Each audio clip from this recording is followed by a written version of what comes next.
Almost తెలిసిపోయి ఉంటుంది. Point వచ్చి ఇక్కడ ఏదంటే మళ్ళీ ముందు నుంచి మేము చెప్తున్నదే మళ్ళీ చెప్తున్నాం. ఈ 5 ఏళ్లలో మా ప్రభుత్వం, జగన్మోహన్ రెడ్డి గారి ప్రభుత్వం, జగన్మోహన్ రెడ్డి గారు వ్యక్తిగతంగా ఆయన ఒక నాయకుడిగా ప్రజల్లోకి పార్టీని తీసుకెళ్లినంతగా కానీ, లేదా ఒక కొత్త రకం విప్లవాత్మకమైన మార్పులు తీసుకురావడం కానీ, వేటి ద్వారా అయితే పేదలందరూ కూడా బాగా లబ్ధి పొందారో ఆ లబ్ధితో ఆర్థికంగా వెసులుబాటే కాకుండా సాధికారత కూడా సాధించుకున్నారు. వాళ్ళందరూ ఖచ్చితంగా తమ ఆదరాభిమానాలు జగన్మోహన్ రెడ్డి గారికి, మా పార్టీకి చూపించారనేది ప్రస్ఫుటంగా ప్రతి మా ఎలక్షన్ క్యాంపెయిన్లో కానీ, లేదా అంతకుముందు గడప గడపక పోయినప్పుడు పార్టీకి వచ్చిన ఆదరణలో కానీ కనపడుతుంది. అటువైపు ఏం జరిగింది, కూటమి అనేది వాళ్ళు ఫామ్ అయినప్పటి నుంచి చంద్రబాబు నాయుడు గారు కానీ, తర్వాత పవన్ కళ్యాణ్ గారితో పెట్టుకున్నాకైనా ఆఖరణ బీజేపీ పంచన చేరి రోజుల తరబడి కూర్చొని వాళ్ళని ఎట్టోట్లా ఒప్పించుకొని వాళ్లకు వాళ్ళు అడిగినన్ని సీట్లు కొంత ఇచ్చి సర్దుబాటు చేసుకున్నా ఒక గ్రాండ్ అలయన్స్ లాగా అయితే బాగా కనపడింది. అంటే అందరూ కలిసి ఏకమయ్యారు. జగన్మోహన్ రెడ్డి ఎవరో ఒక పక్క ఉన్నారు, అందరూ కలిసి ఏకమయ్యారు అన్న దాంతో పాటు వచ్చే సౌండ్ ఏదైతే ఉందో అది మాత్రం చాలా పెద్దగా వచ్చింది. రాష్ట్రం అంతా వాళ్ళు ఇష్టం చెదిగారు, అటు తిరిగారు, ఇటు తిరిగారు, నాయకులు ఎక్కువ మంది.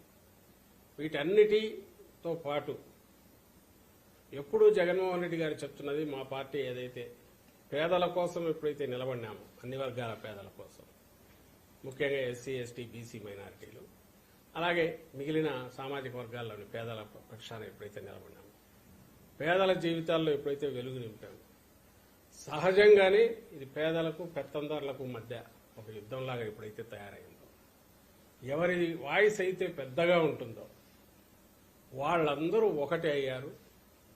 ఈ పార్టీలన్నీ ఒకటి కావడం వల్ల సౌండ్ మాత్రం చాలా పెద్దగా వచ్చింది ఆ వైపు నుంచి.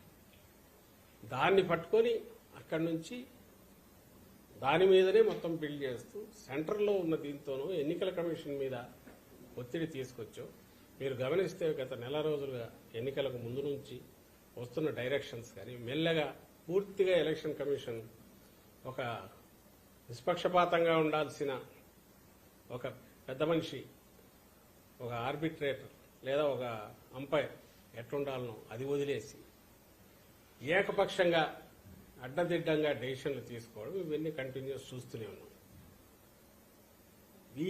ఈ ప్రాసెస్లో ఫైనల్కి వచ్చేసరికి ఆఖరకు పోస్టల్ బ్యాలెట్ల విషయంలో ఈ మధ్య వచ్చిన డైరెక్షన్ కూడా నిన్న మొన్న కూడా మెన్షన్ చేశాం. అది ఛాలెంజ్ చేశాం కోర్టులో, సుప్రీంకోర్టు కూడా వెళ్తున్నాం.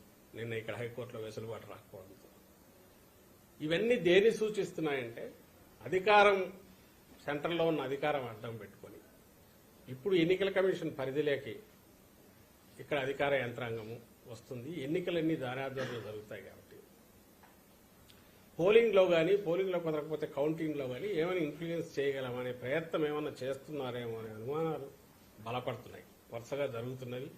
ఇప్పుడు ఎగ్జిట్ పోల్స్ పేరుతో వాళ్ళు ఇస్తున్న ఫిగర్స్ చూసినా ఏదైనా అక్కడ అవకాశం ఉంటే ఎట్లా ఒకటి మనం కొంచెం పుష్ చేయగలమా అనే ప్రయత్నం ఏమన్నా చేస్తున్నారేమో అని అనిపిస్తుంది.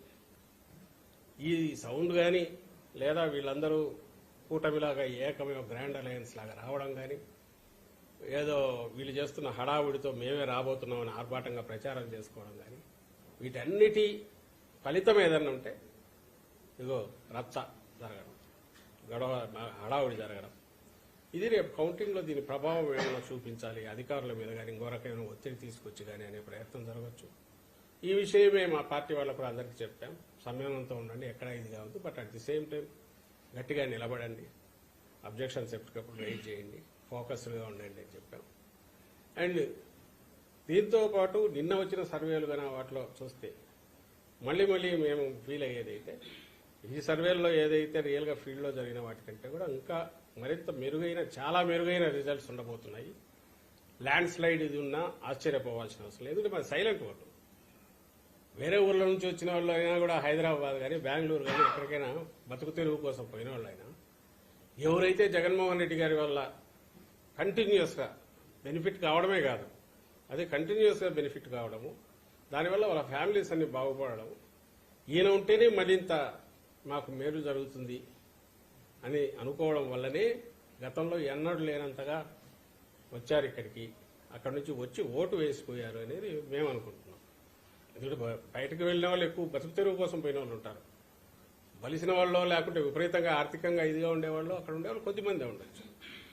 అలాగే మహిళలు, పేద మహిళలు, వాళ్ళంతా వాయిస్ రేజ్ చేసి గట్టిగా అనకపోవచ్చు. వాళ్ళ ఓటు హక్కు ద్వారా, వాళ్ళ ఓటు హక్కు వినియోగించుకోవడం ద్వారా ఆ తీర్పు ఇప్పటికే చెప్పి ఉంటారు. అది ఈవీఎంలో ఉంది కాబట్టి సేమ్ ది రిఫ్లెక్ట్ అవుతుంది రేపు కౌంటింగ్లో అనేది గట్టిగా నమ్ముతున్నాం. ఇంతగా ఎందుకు చెప్తున్నామంటే ఈ ఎగ్జిట్ పోల్స్ పేరుతో కన్ఫ్యూజన్ క్రియేట్ చేయడానికి చేసే ప్రయత్నం కానీ, ద్వారా రేపు కౌంటింగ్లో కొంచెం ఏదైనా వాళ్ళ